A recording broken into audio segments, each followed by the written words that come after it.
Hello everyone, I'm Nabiha Kansal Gafika, and in this video, I want to talk about a textbook called Teaching Methods written by Peter Westwood. This textbook discusses different teaching methods and explains how teachers can help students learn effectively in the classroom.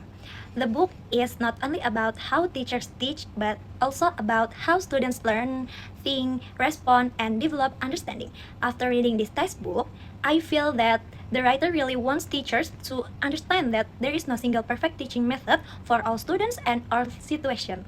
First, I want to explain the introduction of this textbook. In the introduction, the writer explains that teaching methods are strongly connected to beliefs about learning. Some teachers believe students learn best by listening directly and to the teacher, while others believe students should discover knowledge by themselves through activities and discussion. Because of this different beliefs, many teaching methods develop over time. The writer also explains that teachers shouldn't only focus on delivering information, but also think about students' understanding, motivation, participation, and learning needs. One important idea from the introduction is that no teaching method is perfect for every situation.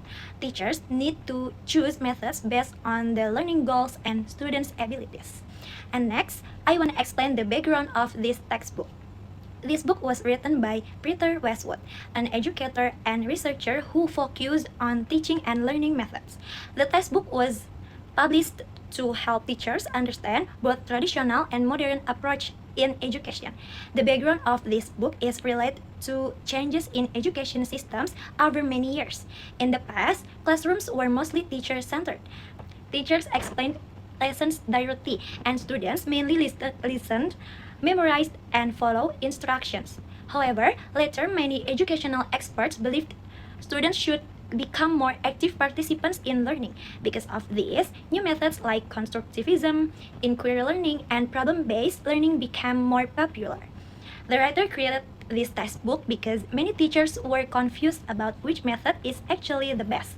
Some schools strongly support student-centered learning, while others still use direct instruction. Throughout this book, the writer tries to explain the strengths and weaknesses of different methods in a balanced way. He wants teachers to understand that good teaching is not about following trends, but about choosing methods that fit students' needs and learning objective. And now, I want to explain who should read this book. And in my opinion, this textbook is very suitable for teachers, especially future teachers and education students like us. New teachers should read this book because classroom teaching is more complicated than simply explaining material. And teachers need to know how students think, how they respond to instruction, and how learning activities should be organized. Besides teachers, lecturers, tutors, and school trainers can also learn from this book. And I think this textbook is useful because it explains educational theories together with practical teaching methods. The explanations also help readers understand why some students learn quickly while others need more guidance and support. Even people outside education can learn something from this book because it discusses communication, motivation, problem solving, and human learning behavior. And next, I want to explain what is inside the book. This textbook contains several chapters discussing different teaching approach and learning theories. One important part discusses constructivism. Constructivism is the idea that students build their own understanding through experience, activities, and discussion. The writer explains that this method encourages students to become more active, independent, and critical thinkers.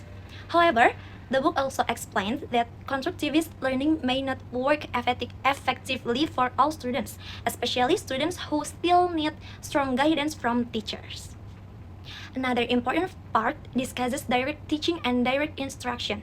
The writer explains that direct teaching is useful when students need to learn basic skills step by step, such as literacy, numeracy, vocabulary, and mathematics. In this method, teachers explain clearly, give examples, and guide practice and provide feedback.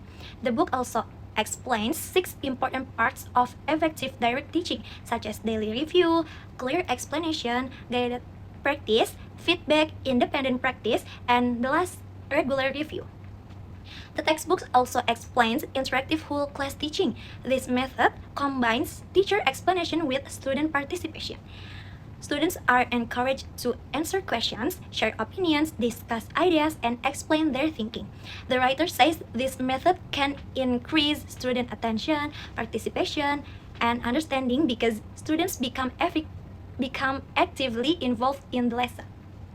Another interesting part discusses lectures. The book explains that lectures are sometimes criticized because students only listen passively. However, the writer also explains that lectures can still be effective if they are presented clearly and enthusiastically.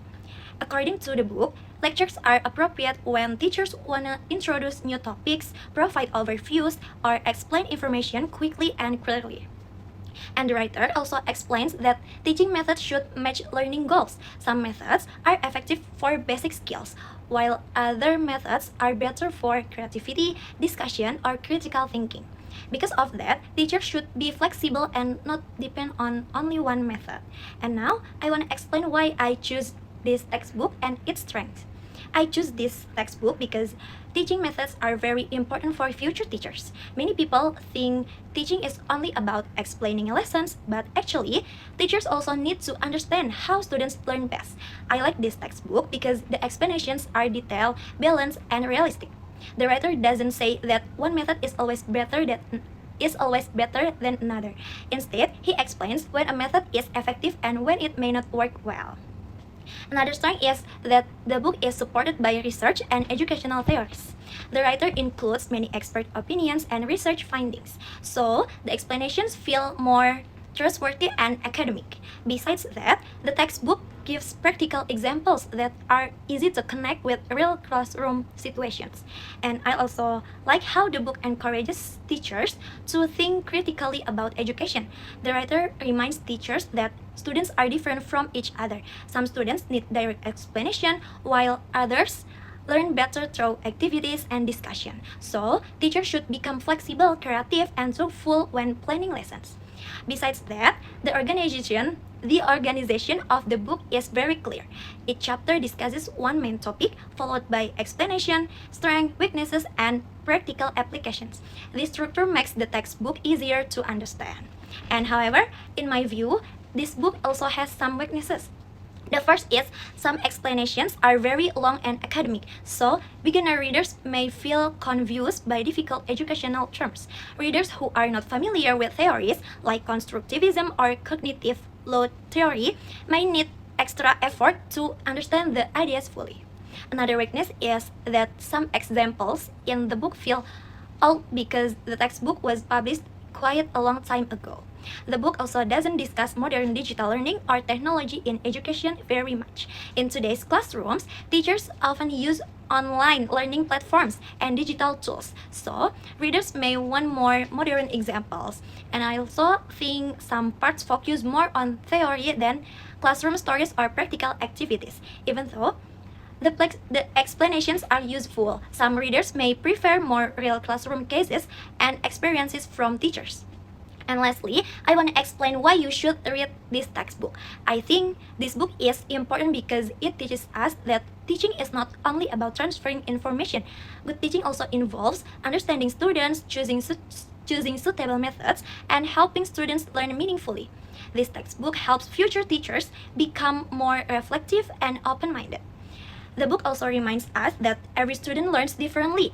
Some students need structure and guidance, and while others need freedom and exploration. If teachers only use one teaching method all the time, some students may struggle in class. But if teachers understand different approaches, they can create better learning experiences for everyone. And before I close my presentation, I want to share one meaningful idea that I learned from this textbook. After reading this book, I realized that good teaching is not about choosing the most popular method. It is about understanding students and helping them learn in the best possible way. And the book teaches us that learning happens when teachers can balance guidance, communication, support, and student participation. In the end, I think this textbook gives an important message that teaching methods can shape not only students' academic achievement, but also their confidence, motivation, and way of thinking.